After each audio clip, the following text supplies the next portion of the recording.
I did tell people. Okay. Igor, who are we?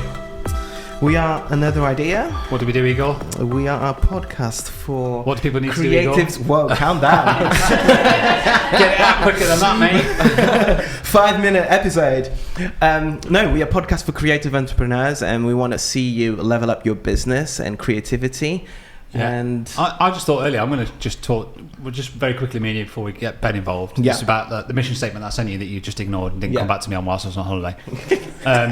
Just to sort of see if this still sits like, and we can ask, see if Ben thinks this is right, see if the audience, we've got an audience here today as well, by the way, guys, in case you haven't listened to the previous episode with Jess. So yeah, I went on holiday, and the first thing I did was write a mission statement around what we do, because that's just how I work. That's Sam. So it was this. Another Idea's purpose is to open up the conversation around creative businesses. We aim to help, support and inspire individuals and businesses who pursue a creative path, sharing stories of success and challenge from those in the industry and within a multitude of creative fields. And then there was something that Jess said in last week's episode that was like about championing other creatives, that I think we can work into that. And I didn't reply to that. Condense it down. And I didn't reply to that. Well, I mean, you kind of, no, I mean, you just, yeah. I'm sure really. I did, because we can talk about this off camera later on. It's not a problem. I'm like, first thought, let's shrink that, but the main message, like, it's there, isn't it? Yeah, I think it's there. It's definitely there. That's kind of what we're trying to do. Yeah. So yeah, thank you to anybody that likes, shares, subscribes, follows, shouts, tells their mum, tells their brother, sister, whatever it might be.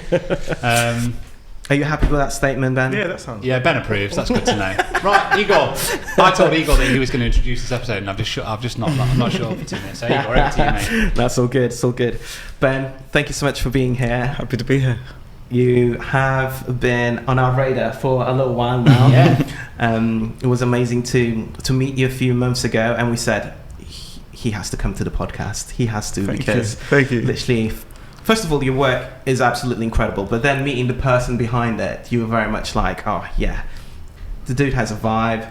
Seemed very, very approachable, very humble. A good vibe, by the way, not a bad vibe. It's good both ways. No, when you talk about vibe, it's always good. Yeah. Yeah. And no, seriously, thank you. No, happy to be here. You're absolutely incredible. I can remember the first image I saw of Ben's work. Okay. And it must have been like 5 years ago. I can still remember it was like a drone shot over Barcelona.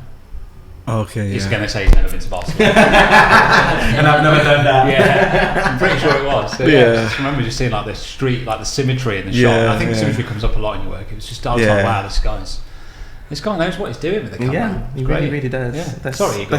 No, it's perfect. Carry on. Let's keep on doing this. Okay, I'll carry on. Right, Let's keep on doing this. It's funny you say symmetry, because I try a lot to get away from symmetry now. Mm-hmm. I try to, look for other angles that are as interested as symmetry. Symmetry is like the easiest one, and it's going to be the go-to. A lot of people are going to do it, and so it's going to be easy to kind of have your work replicated.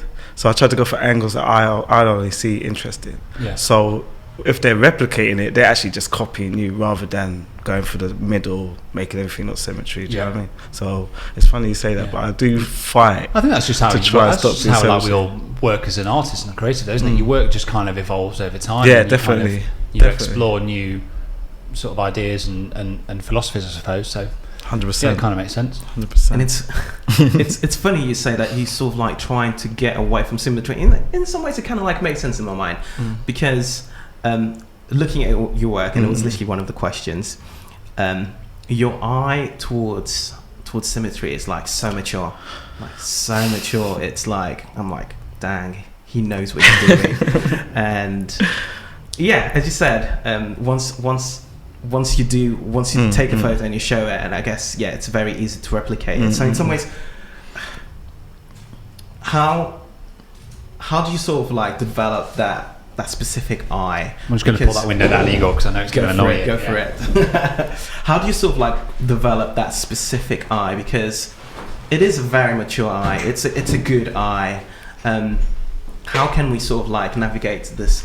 How can we take a bit more of Ben in order to tell us your secrets. It comes with experience and a lot of trying what works and what don't work, and a lot of when you go to a location and you get the symmetry shot, and it looks good, and you're like, okay, now what else can I get? What else does this location have to offer? And you basically are trying things. You're trying this, you're trying that. Sometimes it works, sometimes it doesn't, and that's it really. It's mostly because I feel like we are content creators. We've got to get a lot of content, and if you can go to a location and get 4 or 5 shots that look really good from one location, you're going to have more to show, more content to deliver. And it's all about the numbers really. It's about, I need to get a lot of shots from this place. The cemetery shot is not going to be enough. And the thing about, I know there's a lot of photographers that shoot cemetery, so I try to take myself away from that crowd. Make yourself stand out. Exactly, because I don't want to be. And it's so funny. Another London photographer, he shoots with me a lot. He always says to me we always seem to meet at certain locations where we're shooting with brands, and he's like, "What are you gonna get here? What are you gonna find at this location?" Because he just can't see how I will do here. And we're on a rooftop somewhere in central London, and he's looking, thinking, "What are you gonna get?" And then I'll get something, and he'll be like, "Oh, okay, okay." Like he starts the cogs start working. He's like, "Oh yeah, you can do that." And it's like, you always got to try and get something, and then make it fit into how you shoot. I have been to some places where, there was nothing. There was just nothing there, or I wouldn't go there because it's not going to give me any content that I would want to show. I feel like we've just really jumped the gun a little bit. We've gone straight in. We've assumed. I was thinking in my mind. Literally. We've assumed that everybody listening and everybody here knows exactly what Ben does, and we've just talked about stuff, and they might be like, "Who is this guy? What?" So 7 minutes. Do you want to can you just Ben, just give us a bit of an introduction as to what you do? How do you see? If you had to tell somebody this is my job and this is my profession.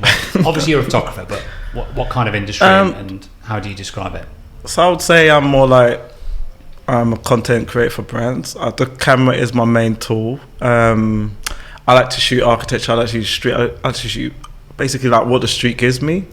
I'm all about. I love using my lines. I love using shadow play. I love using depth of field. All of those good things. So it's I would say I'm a creator. I try to create interesting images. Some have heavily use of Photoshop, some have no Photoshop at all. It's what the image needs. So Photoshop's just a tool, isn't it? Yeah, exactly. And it's just I just try to create things that people wouldn't see, or I'd go to places where you'll be like, that place is a dump, why are you going there? And I'll try and get something really cool out of that place. So I'm like a diamond in the rough, I'll try to find gems in I think places. From a brand's point of view, I just thought of it then, it's almost about it's creating images that are going to grab attention, isn't it? Straight away when you're on that scroll and you see one of Ben's images, it genuinely makes you stop and go, "Oh yeah, that's I've not seen that. That's all right. That's cool." Yeah, you know what I mean? It stops you in your tracks, and that's the I think that's kind of how I see what you do. That's it. Thank you. That's nice to hear. Finds the beauty in the mundane. Yeah, definitely, definitely. Because a lot of people will be like, especially when I find places where I'm saying I'm gonna go shoot there, or I'm trying to shoot there. You see people looking at you funny on the street. They're like, "Who's this guy?" They're looking at you and then looking at what you're shooting. What is that? And then when you show them the back of the screen, it's like you posted a photo the other day of, or I don't know whether it was the other day, but a recent one on your feed where it was just the top of a tower, kind of coming through the clouds. Oh yeah. And it was such a simple shot, and it just kind of. Yeah. I scrolled through and I was like, "Oh yeah, that's just something about it." Was that Chicago? Was that Chicago? I didn't read the description. Okay. Just literally. Who's saw better, the picture. Chicago, New York? I can't say New York yet. I've been there briefly. I need to go New York again. But Chicago was amazing. Yeah, I've heard a lot of people love Chicago. Yeah. Chicago's amazing, but I know New York is massive and it's got a lot to show. I need to spend a week or 2 in New York just shooting constantly. I know I will get some gems. It's just different now with the COVID and all that stuff. So that's had to put on hold. Yeah, no, that's amazing. I know we know this, but just for the audience, really. Where you're from and how long have you been shooting, and in some ways how did you get into photography? So originally my parents are from the Caribbean. I'm born and raised in London. What was the other one? What was the other question? That's cool. How did you get into photography? Oh, so I've told this story 1,000 times. so it's going to be good. Like we've never. So- It's going to be good. So basically, what was it? Yeah, I'm a bit of a gadget freak. I love my toys. I love my little gadgets. And the one thing I didn't own was a DSLR. And I was thinking, why don't I own a camera? And there was this guy, this was when Flickr was like all the rage, and there was this guy, he was like a website builder. I used to follow him, and his pictures were just so amazing. I was like, what is he doing with these pictures? So then I bought a camera off my mate, which he actually stole from work. Yeah. From that part of He London. nicked it from work. And I was like, mate, come give me a deal. Like, Argos are doing it for this price. You need to at least knock 100 off or something. And I think he knocked like 50 quid off it. But I bought it anyway. And I think I was redundant, or I wasn't working at the time. Yeah. And my kids are there, and I'm at home, and I'm like trying to take pictures of them with this camera, and the pictures are just so bad, and they're all blurry. I bought a flash thinking that will help, and all this stuff. And then I'll tell you what's so funny.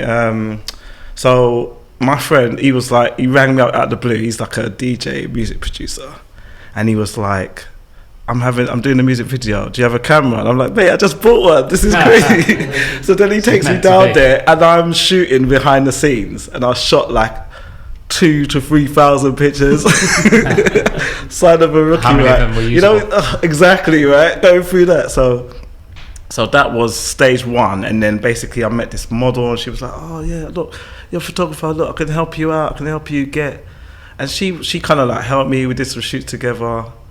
Really bad pictures, really bad. And then that kind of led into this meetup. I met this group, and they did meetups. Basically, it was like a collaboration group. So models, makeup artists, photographers would all meet, shoot, and just the photos were like the reward. No payment was exchanged. Yeah. No thing. And I did that, and I basically kind of gate crashed one. I wasn't really invited, and they just said, what are you doing? I was another photographer, and they basically took me, and I didn't realize you actually had to book it and actually had to be. But they With did. that new. Yeah, they take like Yeah. 500 quid each. I know, right? And you've just rocked So that happened, and I did that for a while, and I started getting better at pictures. Pictures started getting better, and then that kind of like they started turning it into the photographer page for the locations, and it got a bit like political. And then, You obviously had something in those early days though to stick with it. Like yeah, definitely. No, the bug was there. The bug. I had the website. Something was pulling you. Yeah, right? And you definitely. Were like, yeah, I'm going to stick on this path. Because there were so many like signs, like this is what you should be doing. Because I was to go back. I used to draw. I used to draw a lot, and I loved drawing. I was like one of the crazy drawer in school. So this was a quicker way of being creative with the camera rather than the pencil. The pencil, you're drawing for 5 hours, and then someone doesn't like it. You're like, you just wasted 5 hours. You take a picture, it's 1 second. Someone doesn't like it, you just take another one. Yeah. So I just traded that over. So basically, after that kind of episode with all that, it kind of like I kind of got a bit. I knew what I was doing, and then I went into. I wanted to just make money with photography. Like I didn't care what the job was. I just wanted to make money with a camera. You in there? Say yes. So I did it all. I did weddings that were like the cheapest weddings, like 50 quid a wedding and stuff like that. Like at a town hall and stuff. I did like club photography. I was in the club shooting people like going home at 4 a.m. I was shooting school photography. Anything that was just pay. It was also jobs that just pay. It wasn't like I'd found my my art yet. I hadn't found what I wanted to do myself. I was just doing whatever people needed. That I could press the button, and I had good gear, so I could get a job. And then this is another one. So I was retouching. I was doing some retouching for a retouching firm, and I think me and my friend, because I was on Instagram early. I was on Instagram quite early, but I wasn't posting consistent pictures, and they weren't all on the same theme. It was like something here or something there, and because I had a mate who worked for the London FA, and he would always book me, so I'd always have photos, always had little jobs going on and on. And so I was at this retouching firm, and me and my friend, we started like we made an Instagram page called Night Shotters, and we'd basically meet after work and go and shoot grungy, moody, dark images with smoke grenades, and like always at night. And that kind of sparked a little a little thing where I bought a wide angle lens, and I was like, I'm just gonna shoot crazy wide architectural or crazy moody shots. So when that happened, and then we started posting on Instagram every day. I was like, let's post on Instagram every day so you can get the most likes. It was like a competition. And he would get like 200. I'd be like, how the hell did you do that? I'd get like 500. He'd be like, I'm on the Explorer page, like likes are going crazy. This is early Instagram. This ain't Instagram today. So we was like, lovely, we were talking to each other, and we were constantly back and forth, like, you know, and then we'd go out and shoot each other and shoot. And it was only me and him, so he was in all my pictures and I was in all of his pictures, or strangers or stuff like that. And then what happened? I wanted to travel. The images started getting better. I started getting more likes on Instagram, I started getting more followers, and I wanted to travel. So what we would do, we didn't have much money, so I said, let's just book Barcelona for a day and just go there for one day, fly there in the morning, shoot all day. Barcelona. Shoot all day. Right, I knew it. And then fly back in the evening and be totally shattered. No time to eat because we just got to hit all these locations in one go. And we did that for a while. Started getting more shots. Started getting recognised on Instagram a bit more.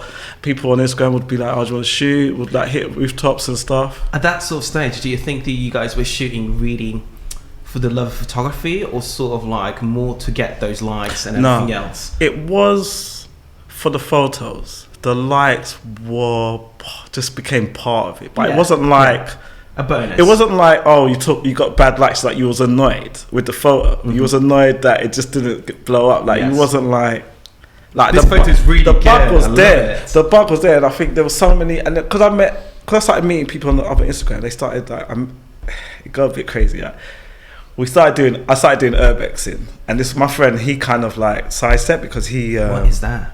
I'm gonna tell you. My friend sidestepped. This was me on my own now because I started I started growing a bit more than he did because he kind of fell off a bit. I took it on. Like, I was like, this is it. This has got to happen, you know. And he was more like, I think he had a job, and he was just like, and I was like, no, there's nothing else, you know. So when I met some guys and they were like, do you want to do some urbexing? I met this girl and it's like, okay. And urbexing is basically going into buildings that are not fully built, under construction, finding a way in illegally, going up, finding the main stairs, going all the way to the top and shooting from the rooftop. And I did that for a while, like just... And it wasn't some people were there. Arrested? No. Police maybe chased me. Yeah, that happened. There was a guy climbed the shard. I remember that. Barefooted. Went up the shard. Yeah. Wow. I just know that we've got a person called Public Nuisance. That's it. Do you know him? No, I don't know him. There was a lot of people doing it. Do you know Nightscape? Mm-hmm. He did it a lot. Right. He was like one of the kind of main UK, London kind of urbex guys. That was. Just go back to those first things you talked about, though, like the Like no, it made me just kind of go, think about. Well, that was like for you. I'm just thinking back to what you would have been doing. Then it was like you were just experimenting and like just trying stuff. Yeah, exactly, exactly. There was no pressure on you. You didn't need to. It didn't need to blow up or make money for you. It was just a time in which you were able to go. I'm just going to go do what I want to do here, and I think that's so important sometimes for creatives to just go and explore.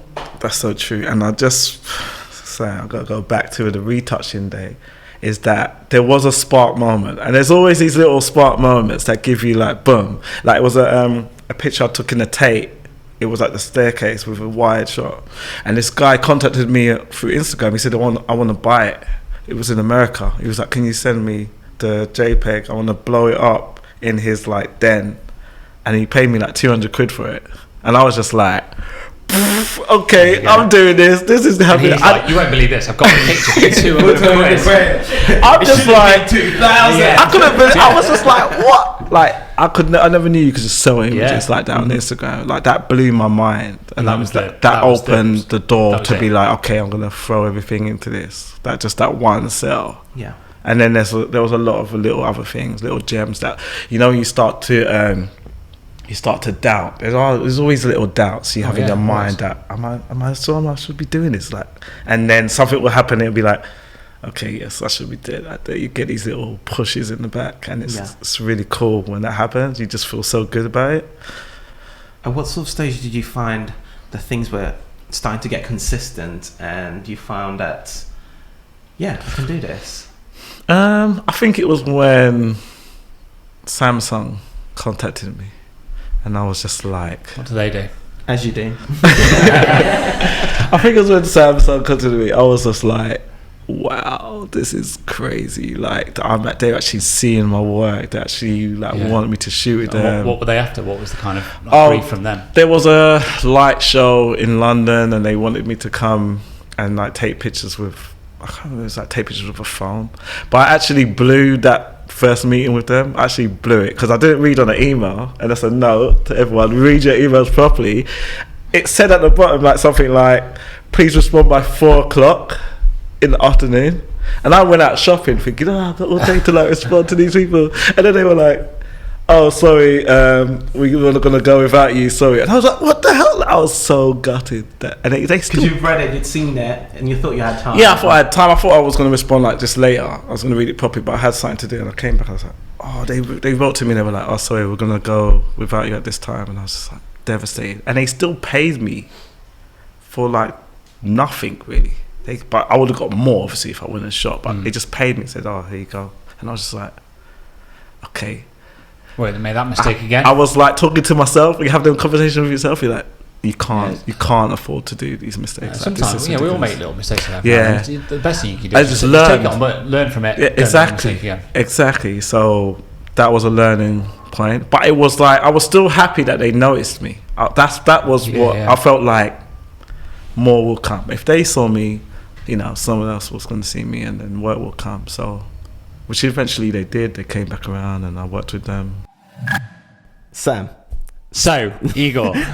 Studio Ninja. Yeah, let's talk a little bit about our sponsor. And I was wondering about what we need to say in this little section, because I really want to talk about just how vital it is to my business. And one thing that came up recently was, in my own business, was that I was thinking about whether I need to get a VA on board. Mm-hmm. Do I need somebody that's going to help me just perform some of the admin tasks? And when I looked at it, and it really boiled down to what do I need somebody on board for, I realised that I don't actually do much admin. Yeah.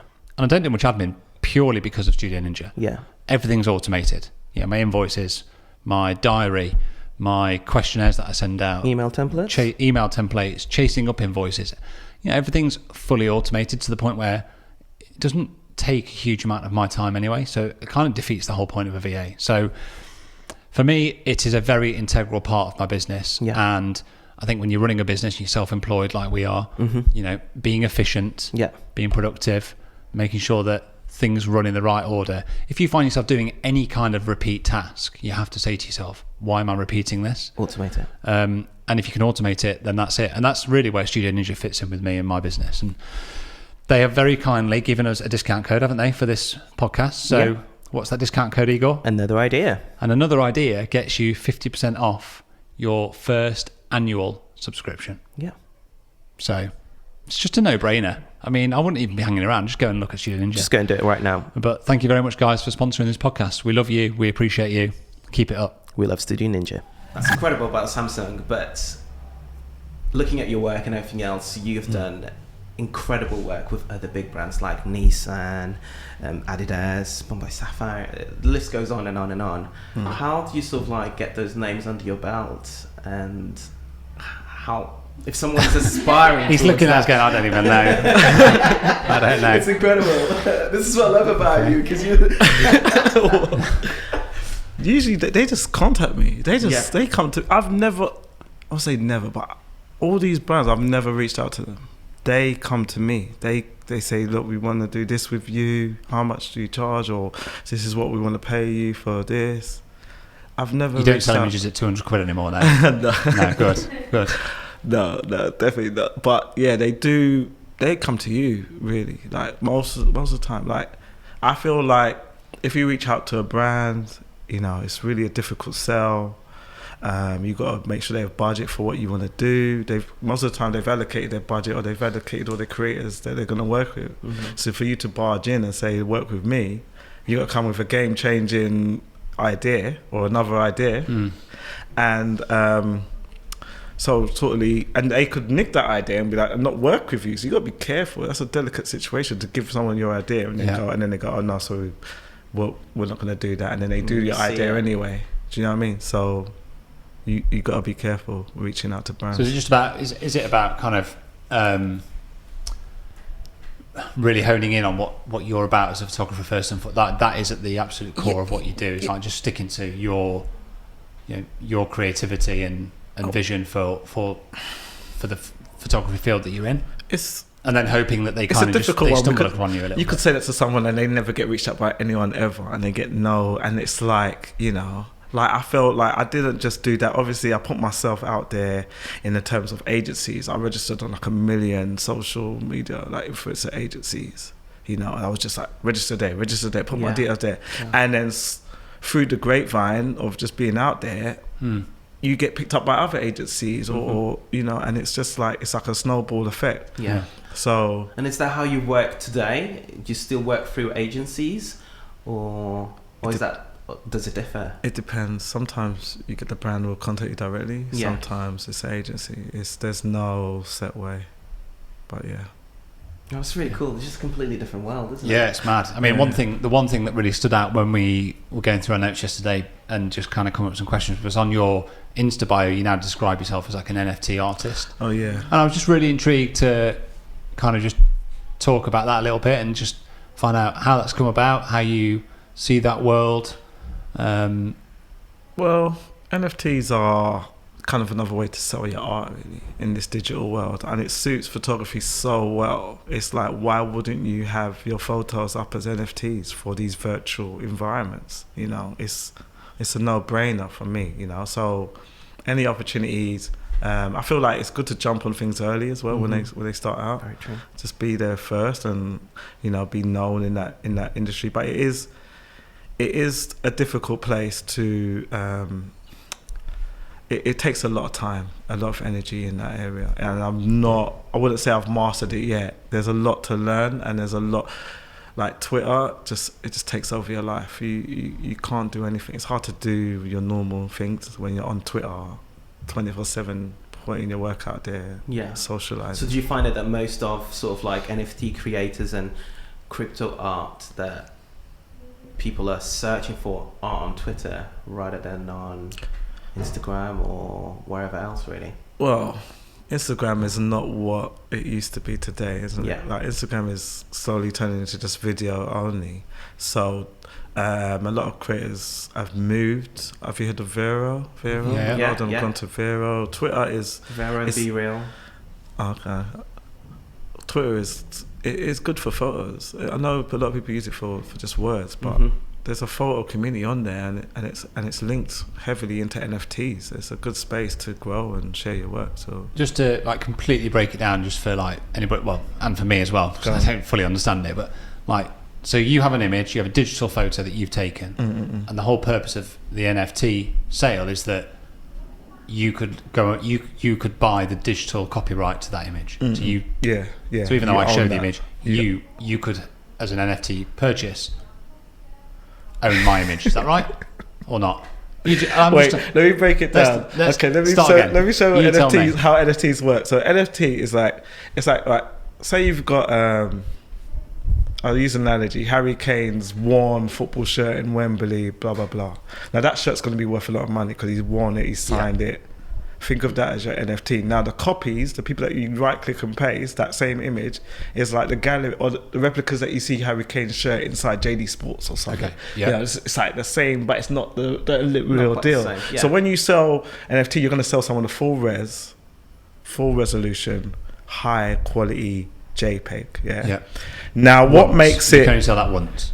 Yeah, exactly. Yeah. Okay. And what makes it stand out? What makes it like why just sell that is the blockchain. And the blockchain is just like, I wish there was a blockchain in real life. Like, have you heard of Gary Vee where he talks about the blockchain? Yeah. And he talks about how there's not a good blockchain for real life. Like this is the blockchain. So the blockchain is like, you can see a Ferrari on the street and you can go and stand in front of that Ferrari. Now someone could take a picture of you in front of that Ferrari, but you don't own the Ferrari, right? That's the same thing as like copying a JPEG.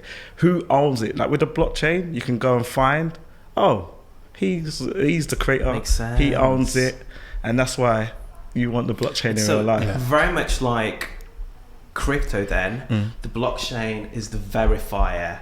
So it's almost like the bank saying, not even a bank, it's almost like, with arts, you sometimes got your stamp, your certifier, and it's so blockchain is very much the digital equivalent. Because it's these computers, these kind of supercomputers, and they're all synchronized. Right, so if you hack one, you kind of have to hack them all at the same time, which is kind of impossible.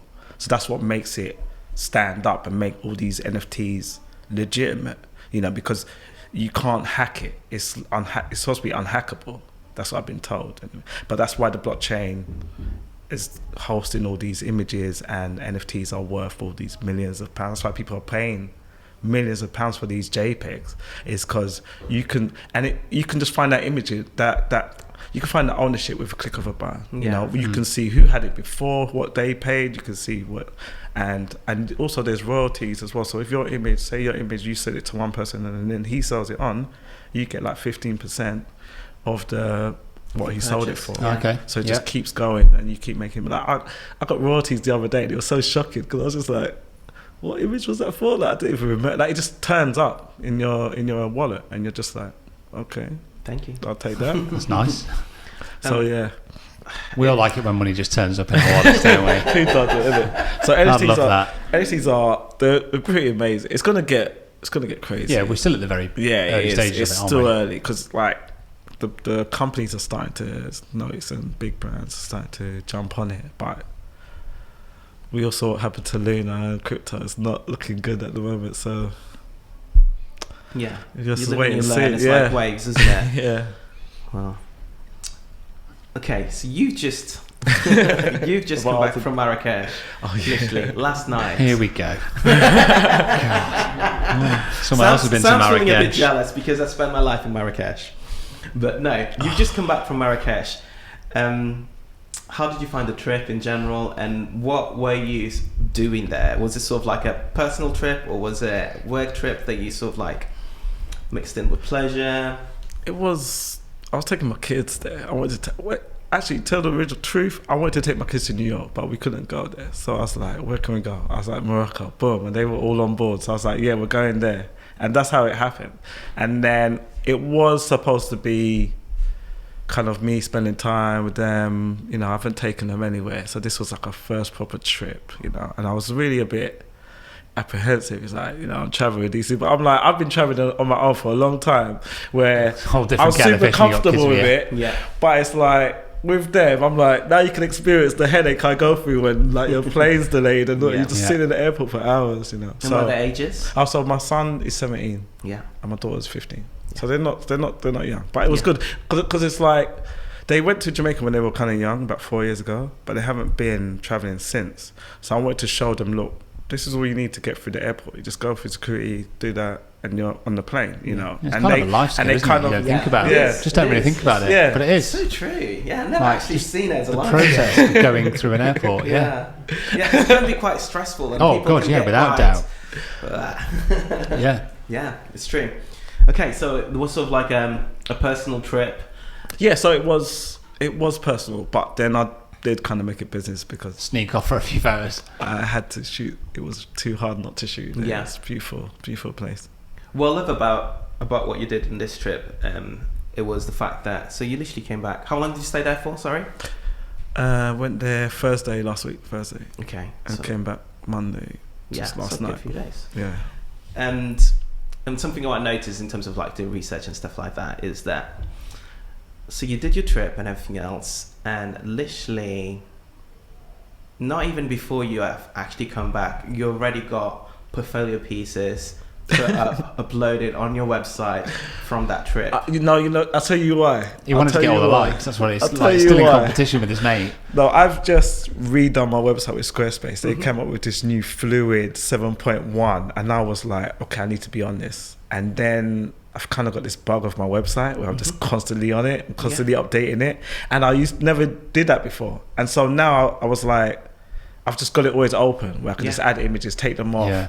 I went through my portfolio again. I started deleting. I deleted the whole content of portraits. I just deleted it. I said, no, forget that. I can go on the people, you know. And I was like, less is more, and I'm trying to keep it up to date as I can. I might even add a blog, but I'm really on my website right now. I'm checking. I can tell. Who's viewing it? I'm checking. I might change the background to more. Like I'm really on it. We built ours on Squarespace, didn't we, for another idea? And it was, I mean, Merle built it. Did you build it? And you and Igor? Kind of like I started it, did it in a day, and then Merle did the one for Brickwork Studio. It was just really good, wasn't it? Yeah. Such an impressive builder now. For anyone that wants to build a website. They don't sponsor us yet, but one day. But yeah, the point I was trying to get to really is speed, because you seem to be very prominent on that. Just even like here talking about crypto and kind of like getting into things first, you seem to be very much prone to speed and doing things first. Is that true? I don't know. Where's that come from? Being in front of the queue. I'm just trying to be more proactive, more on it. Like I feel like during COVID, you know, got a bit late. It felt like, you know, like I feel like I always think to myself, you know, I'm the only worker here, innit? If I don't do it, no one's gonna do it for me. And I do procrastinate a lot. I do just sit there and I'll be like, I hate it. And I just don't like that feeling of being lazy and not doing nothing. Like even when I was in Marrakesh, I was like, there was like this building I was going into. I think it was a Baja Palace or something. And I was like, oh, do I really want to go in there? Like the heat was scorching. It was like 34. Got this massive camera bag, got like bags just like cutting into my shoulders, and I'm super tired. I'm just like, so like, come on, let's go, do it. And that's, I think, the part that people don't know, those parts where you're super tired, super worn out, and you're still going to do it anyway. You know, that's that extra 10%. They just see the end result, don't they? Yeah, exactly. They think that, you know, they don't see you arguing with people trying to get in somewhere, or trying to bargain with them trying to get in, or getting kicked out and stuff like that. You know, they just see the product and think, oh, go forward. You're like, you don't know the story behind it. You have no idea, you know, but it's good fun. It's all part of it. Have you made any like sort of mistakes when you've been out there shooting, or tons? Like what? Talk us through it. Have you, like obviously flying. I'm assuming the Barcelona shot was using a drone. Yeah. So does that? I mean, that would make me feel a little bit anxious straight off the bat. No, you're all right with that. I've crashed enough drones to know. To know how to operate a drone really well. Yeah. I've lost a few. Yeah, he's paid the price. Away. So I'm like, drone is. I'm official with a drone. I'll tell you about a drone, but I'll tell you about what did you ask me again? Mistakes. The first time? Mistakes. There was one where I put the the noise the compensation, the light compensation, like I was shooting something, I put it all the way down, and then I went to the underground shooting, and every shot just had the craziest noise. When you expose that noise, just totally disintegrated the picture. So it was just like bin empty, waste of time, you know. Yeah. So camera ones, I think, especially when you come back from shooting and you're rusty with a camera and you're just like making silly mistakes, like shooting in JPEG or I wonder what that must be like. Shooting in JPEG and you're like, I don't know. You can't edit what that's like. I've never done that. I've never made that mistake. Never made that mistake. Yeah. There was one where I turned up to like a I think it was like a birthday shoot, and I was doing like I forgot my flash, so I used a pop-up flash on the camera. Absolute pro. Pictures were terrible. I was like, I was so happy when they went, oh, let's go outside and take pictures. Yes. Natural light. But yeah, it was little mistakes. Like, I think I forgot someone's birthday. Like I actually forgot to shoot there, but I thought it was like the next day, and they rang me up going, right, you're supposed to be here, and I'm like, what first? And I needed the money. That hurt. I was like, what am I doing? Yeah, that's what I think. I bought a calendar. I bought a diary after that. So I'd write them down. Yeah, bought a diary. Or put it in my phone. These things put in a diary, mobile phones, phone. And no, I didn't trust the phone because I'd be like, say it dies on you or something, and then you're just stuck. You don't know no information, you know. But like now, I do use my phone calendar more now, and I put it on my laptop calendar. And it's all synced in and stuff. So yeah, you learn, you know, but Yeah, loads of mistakes, loads. I think you got it. If you don't make any mistakes, it's like you're not trying hard enough. Yeah, totally. You got to make mistakes. It's part and parcel of it. I think like it's a learning curve. Being a freelancer is a learning curve, you know. So you got to just try. You got to just put yourself out there, try, see what happens, you know. And it's fun. Talk us about this drone shot then. That Sam really wants to find out. It's just the idea of. I mean, I don't think times are as strict now as they probably were 5-6 years ago. I think things have changed a lot. Yes, they really have. You know, drones 5-6 years ago were like these big things. I can remember having one of the first DJI ones. And it was a big white box, wasn't it? Yeah. Whereas now they're in the palm of your hand. You barely definitely. I'm like, oh, where's that gone? Shit, I've lost it. You know? I tell you what's funny, I didn't even want to buy a drone. It was my friend, he was buying a drone. He was the same guy who sold me the camera. He was like, yeah, I'm going to buy a drone. And he stole on that from work. No, he was like, I'm going to buy a drone. I was like, why are you going to do that? He's like, yeah, take it. And I was just like, okay, I'm going to buy one too. So we ended up both buying it, but I kind of took it to another level. Like, and that's what I think about. You got to be careful with cameras and toys. I call them toys or tools, because it's like, try not to fall in love with the gear, right? It's about what you can get out of the gear, right? Because he would drone and then he'll be like, no, I can't wait to drone him, because he liked the toy of but me, I wanted those pictures. So I'm like, where could I go? I'm looking on Google Maps, I'm putting points down, I'm going there, and that would look awesome with the shot. And I think he kind of fell off because of that. He was like, you found your drone lately? He's like, no, I can't bother, it's long. And I'm just like, he'll take it to the beach with his family and do stuff like that. And I'll be like, I'm about to hit the gherkin now and droning, I'm droning over Tower Bridge and stuff like that, and I did make a bit of a name being the drone guy in London, which I wasn't trying to. I've seen this, like articles and articles and articles of drone photography with you. And serious? Yeah. Wow. You should know this. I don't know this. Yeah. Okay, well, yeah, the drone did kind of blow my name up a bit because no one was doing it. I was the only one doing it, and I was taking I'll say I was taking a bit of risks. I was taking some risks because I was droning in locations where you shouldn't really be droning, and there was no laws at the time, so it was more like you're bending the law, and then they kind of enforce, and they weren't enforcing the law, so it was like a slap on the wrist. I got caught by the police droning one time. I think I was droning around near the Tate Britain, around there. And all I wanted to take a picture of was this roundabout. And I took the picture, put the drone away in my bag. I thought, yeah, job done, let's walk. And this guy just came out of nowhere on his motorbike. And he just went, you, stop there. And I'm just froze, like, what? What's going on? And then all these guys started surrounding me. And they were like, was you droning through the windows, trying to take a picture through the window? I'm like, what are you talking about? And so they looked in my bag, they saw the drone, they went to see what the photos were. Yeah. And when they saw them, they were just like, oh, false alarm. And they were like, you're not supposed to be droning her.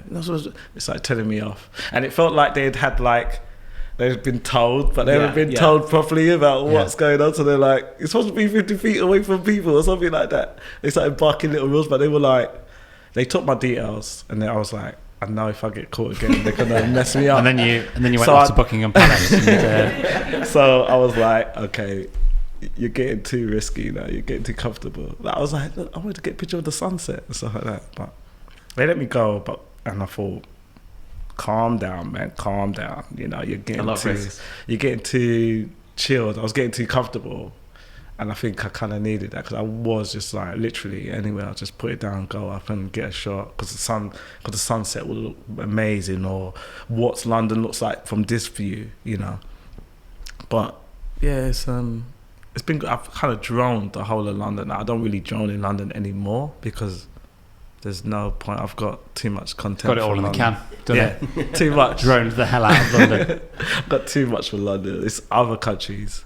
But I tell you what, I took my drone to Morocco, Oh no, you didn't.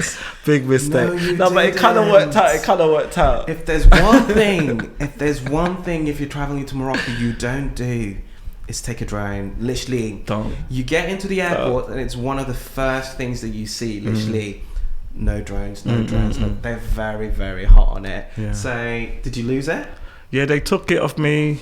They said when you come back to the airport, you can get it back. I had to pay like €20 for holding it for me. And then the guy took me to this room. He goes, "Which one's yours?" And there's just like drones everywhere. Even the big box, like the white, like Phantom Stairs, Mavic, you name it. There was a drone. That drone was in that room. I was just like, "This is me? No, that's not mine. No, that's not mine." Wow.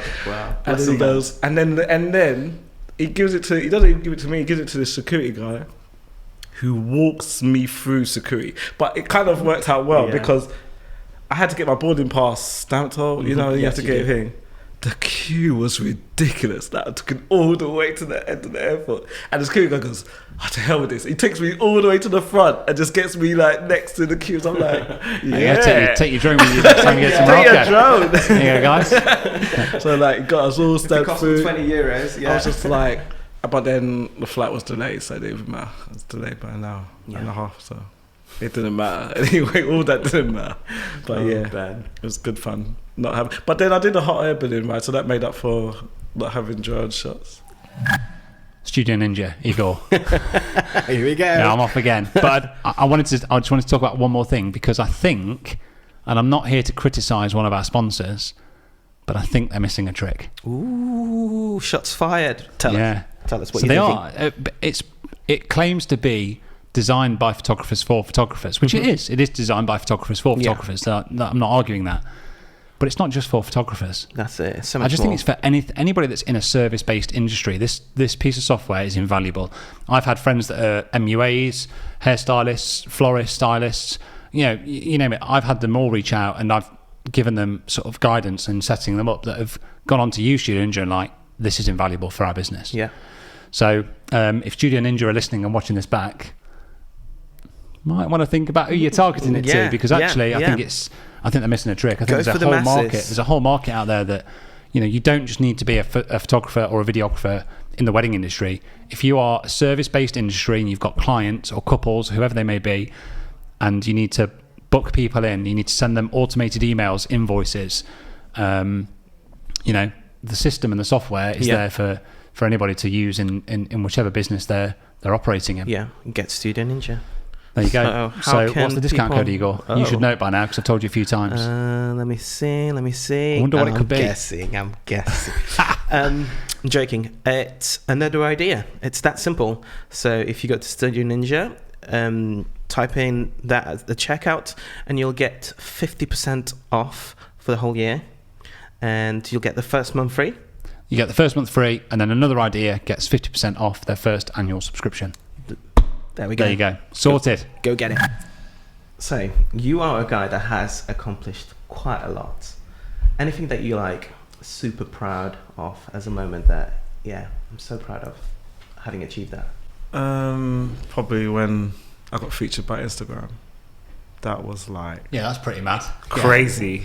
That was mental. Like, I got picked up on the actual page. And that was quite recent, wasn't it? That was during COVID. So it was 2020. So it's not kind of like the Instagram where you would be picked up on the sort of like research feed of Instagram, but literally on Instagram's page and being posted. You know that was coming? They did reach out to me a few months prior and said, we want to... we'll pay you £200.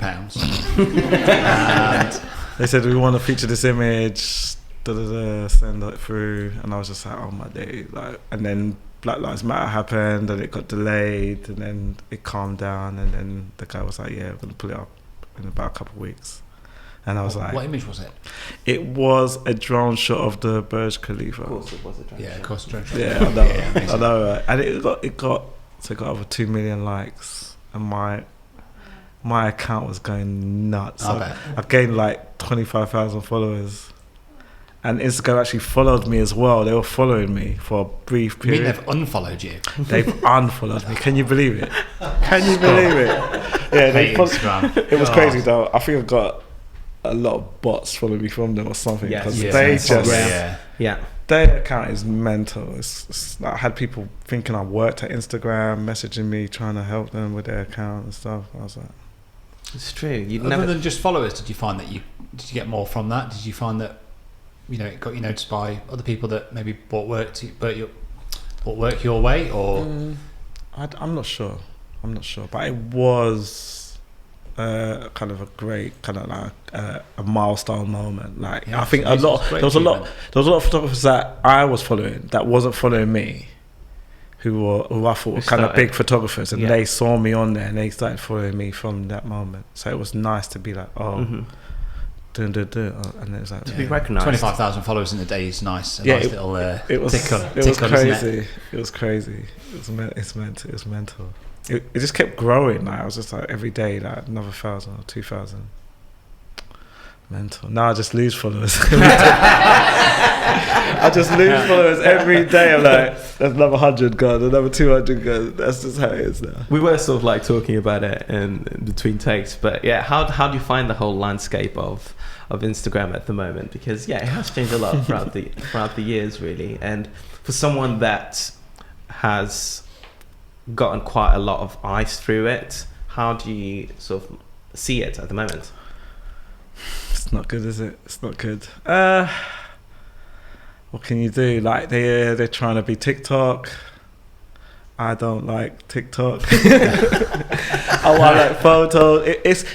I feel like they're disloyal because it's like photos made them, and now they're just like ditched all the photos and gone to video, and it's like you have no loyalty. You don't know. Like we wouldn't be, your app wouldn't be where it was without all the photographers on there, and to like take that away, take the engagement away, or take the eye. And I feel like this algorithm is so. It's like you'll see silly accounts with crazy numbers. You're like, what's going on? Like all that algorithm is nonsense. It's just kind of just like they're controlling all these people's lives with this algorithm. You know what I mean? Yeah. We did an episode, didn't we, on Instagram, 4 or 5 episodes back, didn't we? And I don't know. I feel like I'm really on the fence with it still. Like I like hear Ben talk like that, and I'm like, yeah, screw them. Screw the Lord. But then I'm like, oh, actually, it's just a platform to post to. I'm completely on the other side. Sort of like I think they're going where the attention is. That's literally it. Whether it's video, whether it's wherever. If attention was in VR, virtual reality, they would go there because. When you say they're not loyal, they're completely not, because all they want is numbers, really.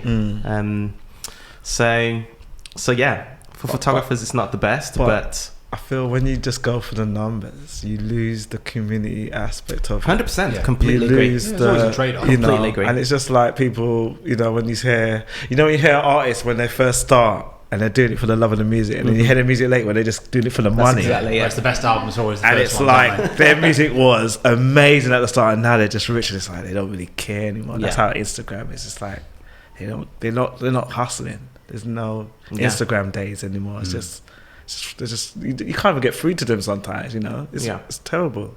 But I'm always trying to ring Instagram. I'm always trying to ring Instagram. I mean, like, I have a lot of people there, like, their accounts get duplicated or hacked, and they're like, do you know what's on Instagram? Can you contact her? Just hear nothing. They don't care, do they, in that sense? I don't know what they're doing out there. I don't know what they're doing. All right, let's go on a positive note then. Come on. So you're a Nikon Z creator. How?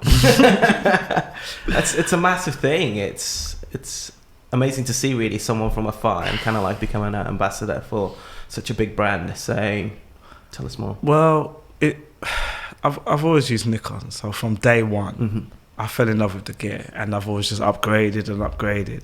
And I remember, it's so funny, I was on a live, and I was like, it'd be so cool to work for Nikon, like to work with Nikon and be an ambassador, and it was all like dream talk. I was putting it out there, but I used to tag their pages a lot. I used to tag their pages with the image. I was like, what are you look? I remember complaining to them one time. I think it was at photography show. I was like, what's going on with your social media? It's terrible. Like, you're not. There's so much people that are fans of your products, and you're not acknowledging them. You're not even taking a ball. Like, when people think of Nikon, they just think of these old men stand in the middle of like I don't think that's just Nikon. Of nowhere. Stand in the middle of nowhere, shooting landscape on a tripod. On a 15 mil. 15, 16. Wow, shots fired. Yeah. And it's like, it's nothing. I think he just lost that. It's not. No, it's ambassadorship. Ben, we're pulling it, mate. You're not sponsored by us anymore. It's so much more than that. Yeah. They've got young people that are using this. Yeah. You know, and it's like, look at Sony. Sony have done so well, you know, with the way they market their cameras, with the young crowd. It's like, what are you guys doing? And it's like, now they're just starting to like jump on board. Just make you wonder where that comes from, because you'd have thought at director level that they have those conversations. Yeah. Maybe. Or they've got people advising directors going, hold on a second, guys. You know, the audience is, the demographic has shifted here. Which, you know, people are becoming photographers much younger. It's much more accessible. People have got more disposable income at that age now. Maybe not soon, but they have had. You know, it's like, hold on. Your friend's back. This is like Marrakesh. It's like Marrakesh all I slapped over Igor again. earlier because it landed on his head, so I slapped him mid recording. Little bugger. I'll have you. Yeah, I don't know where I was going with that. I suppose it's just a little bit. But I've always felt like that. I've always looked at, like, you know, Canon ambassadors and gone, really, you know. White middle-aged men. No, I agree. Landscapes and weddings on 15mm lenses. It's like, it's so out of touch. Maybe we need to go to the photography show and stand at the Canon stand and have a few words like we that. need one for another idea, don't we? Yeah. Just rock up. Yeah. Show them how it's done. Dave's here. So yeah, how did that come about? So then that happened, and I was a bit like, you know. And I think through posting my work, I tag in, some of the pages started featuring me. I started to know a few people that worked for Nikon, and then with Nikon you can register for MPS, which is Nikon Professional Services. You got to have 2 bodies though to do it, and I had 2, so I registered. They sent me like an invite to one of these like mirrorless is the future sort of thing. You're gonna need to switch over, and then during that I started talking. Some of the guys followed me on Instagram. I didn't even know. I was just like, oh, okay. And they were like, yeah, we need to get you a camera. We need to get you on board. We need to get you some gear. Like, and they were like trying to get me to shoot with the new mirrorless stuff. So they lent me a camera. And then from there, during COVID, they were like, I think Rebecca, she contacted me saying, yeah, we've been meaning to do this for a while. We want you to sign up as a Nikon Z creator. And they sent me the contract and everything. And I was just like, yeah, I'm on board. Yeah, I think that's a really good achievement as well. I think that's something I think a lot of us as photographers would say, I'd love to do that. I'd love to be it's like a sign of recognition. Yeah. That you're doing the right thing and that, you know, your work's kind of admired. Yeah, very much so. Yeah. No, it's been amazing to have you here because even just throughout our conversations and your answers throughout most of everything, really, it's you're constantly showing up, you're constantly putting things out, and that's very obvious. I feel that's part of the grind in like where I think I posted every day for like 4 years, and that's kind of still in me. That's commitment. Yeah, I was like every day I needed to have a shot up around 8 o'clock on Instagram, and then it would be like every day, and it was. I think I stopped during COVID. There was a time where I just went one day. I went, I'm gonna just take a little break, and oh my gosh, it felt so good. Like not to worry about posting and not like it felt relieved, but it was like it was a thing I put on myself, a kind of pressure I put on myself to make sure I did that. But there was a lot of benefits of doing it. A lot of things came. Sometimes. You know, we hear it all the time about people saying, how do I go and do that job? How do I get into it? It's like you said it yourself, like you've got to grind. You've got to put the work in, the definitely hours. And it shows in your work. Like it's, you know, you're incredibly well established. Yeah. Like your work and your aesthetic and your style is instantly recognisable. Like we've said it before about previous guests. Like when you recognise someone's work without knowing who it is, like you just know it's that person. Like I just think it's a massive compliment, isn't it? Yeah, very much. Creative's point of view. are we going to go to the audience for a couple of questions? Should we do that? Yeah. Is that all right, Ben? Yeah, sure. I mean, again, you haven't got a say in the matter. So who's going first? Have we got a couple of questions? That's it. Don't all jump at once. Just introduce yourself. I know you might have asked a question earlier, but we're on a new episode and people might not have listened. Hi, I'm Lauren. So I'm a wedding photographer. I currently also shoot Nikon. I'm shooting a D750 at the moment. But I wondered what's like the biggest change you've noticed since shooting mirrorless? Oh, that's a good question. I'll tell you what, because Nikon, they released like the Z7, and then they released the Z7 II, and then the Z7 wasn't up to par with what some people were on DSLR. So some people didn't change, and then they changed when the Z7 II came out, and then the Z9 came and just blew everyone's minds. And it was like, so the biggest change I'll say was at the start. It was like when you turned it on, because it's electronic viewfinder. It would take a second to just come on, and I'm not used to that being optical. I was used to that you could just see what you wanted even if the camera wasn't on, right? So that took time getting used to, because I would miss shots because I'll be like, oh, and then you have to wait for the camera to get on, and then the moment's gone, you know. So I'll say that's a big change. Everything's touch screen now, which is nice, and the lenses are better. The lenses are more improved now, so I'd say that's a game changer as well. Have they been like Canon as well? Have they changed the mount on the camera body? So yeah, they changed the big flange. Obviously not buy because you're an ambassador, but people have to upgrade lenses as well. Yeah, you can use the FTZ. They're not daft, are they, these companies? You can use the mount to backwards compatible to use the old lenses, but the new lenses are just better. They're just better. You know, when Sony had the Zeiss and all that stuff. Yeah, it's like they've caught up to that kind of standard of image quality. It's really good. But the Z9 is like, I'm not even plugging, but that camera's insane. You can plug, that camera's insane. Like seriously, like I'm even blown away sometimes when I'm using it, and it's my camera. Like it still blows me away. Do you know what I mean? Like just how quick it is. Everything is just really good. Was it me or was it the camera that took that exactly. shot? Like it does take that away when you feel like what's so great about it, that's what I love about it, is that you spend less time faffling around. More time being creative. And I feel anything that does that is gonna the tool is very much an extension of you, and rather than you trying to fiddle out. Exactly. Exactly. And it's so easy to shoot. It's so easy. You use the Z9. No. With the new lenses. So you've come here today as a free audience member, and you're going to be about 15 grand by the end of the week. Shouldn't have asked that question, should you really? But anyway. Who's next? We got another one? Thanks. Hi, I'm Sam. I was just wondering, like the accolades you've had with the big brands, and being an ambassador, like we said. Is there anything left out there that's still on the hit list for you? Great question. Yeah, like what's the future like? That's a good question. But yes, I would say like I want more success. There's success out there. Like I'd want my own maybe line of I don't know, camera straps or something, like something that's out there that's got your name on it. You're in a collab with a backpack brand. You know, that'd be so cool, you know, like you got your own backpack. You definitely built the sort of foundations to be able to start reaching out to those companies. Do you know what I mean? Yeah, so it's like there's so much success out. I can't even fathom that. There's so many brands I'll still want to work with, you know, and I'll say that's the grind, you know, like don't get complacent and think you've done it all. There's a million things out there to do, you know. The way you talk about it sounds like you're hungry, and it keeps you hungry. You have to be.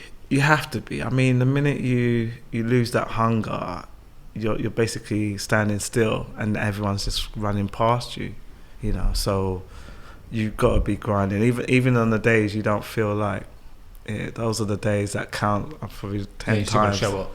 Definitely. And I remember I became a yes man. You know that film, Yes Man? Mm-hmm. Where any opportunity came, you'd say yes to, and just go out and do it and put your face out there. Like obviously now I can say no to certain things because like, is that with Jim Carrey? Yeah, that is Jim Carrey. Yeah. Where he says yes to everything to make his be a yes man. Just go out there, or a yes woman, and say you know, yes to this, I'll do that. Yes, I'll do that. Yes. And what's the Netflix film as well? The one with the family. What's that one? What's that? Is it Yesterday? Oh, I don't know that one. Where the mum and dad have to say yes to it. No, but sounds great in principle. Scares the shit out of me. No way. You'll find yourself in some crazy places. You need to watch that one. Have you not seen that one? I know which one You it need is. to watch it with the girls. It's very, yeah. very good. No, it's not. I can see Ava getting ideas. Amazing. We have one more question? Yes. I think you have one there. Who have we got? Yes, I'm sort of asked it. Sorry. I've got one. Yeah.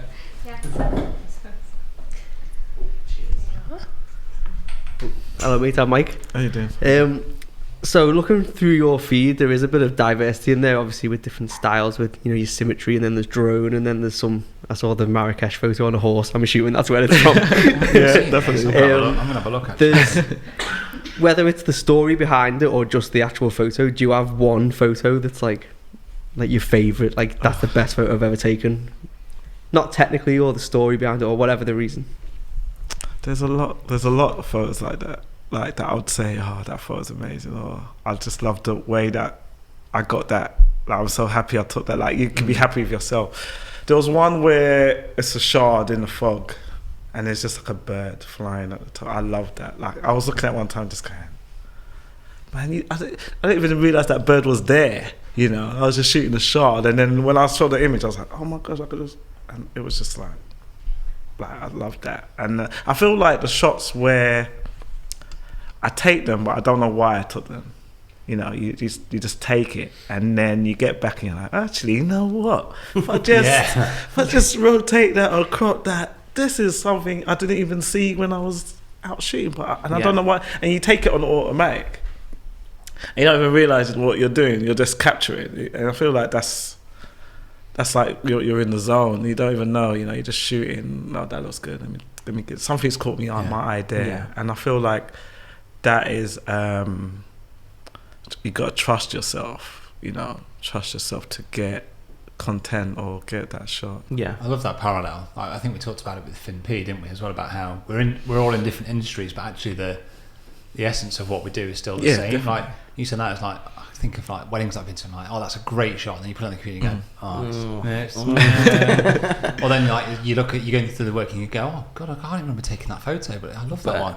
Banger. Yeah. Like, you can't predict it. Sometimes, you know, it's just about being present and just working hard in that moment, isn't it? Yeah, allows things to be fluid. Yeah. And I think practice as well. Like practicing, like, you know, like going to the gym. You know, you got to flex your photography muscles as well, and keep pushing your eye, making sure you see those things, because you got. That's where your photography is going to come from, is your eye. You know, so you just. I feel like sometimes, like if I have a long break, it's so funny. I start doubting myself, like, oh, will I be able to see? Will I remember what to look for again? Like, I haven't shot for so long, and it just all comes back to you. As soon as you start to put the camera to your eye, you're like, okay, you got this, and you can see it. You know, you see a shooter and he's just shooting, you're like, man, this guy's getting some shots. Like, you just want to see what they're shooting, but you don't even know what the shots look like. You're just looking at him like, you go. He's in the zone right there. He's getting some bangers. What lenses are you using? Like, you're trying to work it out with the lens and the focal level. Like, yeah, he knows what he's doing. Yeah. I think we've got a final question, haven't we, Igor? What is it? Seriously, honestly. Is it the one where can people find you? No, I'll give you a second. Here we go. Let's do that one. Here we go. No, okay, I know afterwards. I know what it's going to be. Then. Here we go. Champagne or prosecco? No, it's not. Come on. Honestly, where have you been? Final question for all guests going forwards. Oh, of course. Come on. We only started it today. Yeah, we did. Yeah. We only did it like an hour and a bit ago. Of course. Yeah. Go on. Well, first off, where can people find you, mate? What's the Instagram? Obviously, it's all Be More Photos. Just if you type that in, you're gonna get my website. BEMORE Photos. Yep. Yeah, I'm all over. I'm on Twitter, Facebook, Instagram, even TikTok. He's on all the channels. I'm on everything. Website, like. I remember Be More Photos was supposed to be Be More Photography, but it wouldn't fit, so I just had to do Be More Photos, and that's just how the name has come. So yeah, that's where I'm at. Amazing. So the question really is, we started this thing that we really want to finish up the pod with a specific question that we ask all our guests, really. But to 16-year-old Ben that was growing up and experiencing whatever he was experiencing, what would you go back and say to him? I would say find your craft that you want to do and pour everything you can into it. Like, don't stop. And yeah, that goes for everything. Like, just find what you want to do. I think that is the hardest thing, is that people don't know their place in the world. They don't know what they're supposed to be doing. So the quicker you can find that, the quicker you're gonna be successful at that, because you've got that time in front of you to hustle, to grind, and to make loads of money, hopefully. That's the game, isn't it? Yeah, no, I think that's great. I think that's great. I think it's not just about it's about like being happy as well with what you do, as well as having that satisfaction of a job that you're passionate about. Definitely. And like looking through your work over the last few years and like having you here today, it's really clear that you're passionate about like the image at its absolute core. And I've the big standout thing for me was you just talking about like going out and just experimenting with stuff, like just trying stuff that isn't may not work, but you've gone out and you're just giving it a shot, and that ultimately has been part of your path. That's ultimately what has kind of led you down the road that you're now on. Without that time, yeah, definitely, you'd be like your mate who doesn't drone anymore. You'd be like, no, I don't drone anymore. Yeah, because it's true. But you've kept it from the very off. Everything you've done, you've like, I'm going to give it a shot and I'm going to work at it. I'm going to get better over time. It's, definitely. No, it's really admirable, and I've really enjoyed chatting to you. And seriously, likewise. Again, big fan of your work. Big fan of you as a person. Thanks for coming out. Thank you for being here. Thanks for having me. For everyone out there, like, share, and subscribe. It's the way we'll grow, and we thank you for the way that you've been part of the audience, really. Yeah. You guys as well. It's been amazing. For coming, to guys. see you guys. First audience in the house. Exactly. Sorry about dropping that one on you, Ben. When he turned up, he was like, "Oh, you've got what? Why are there people here?" That's two people we forgot to tell. But no, thank you very much for giving us your time. It's been really appreciated, and I've absolutely loved chatting to you both. Chatting to both of you, actually. I always love chatting to you. You always love me. Any final words, Igor? Have a great week, fam. There you go. Cheers, guys.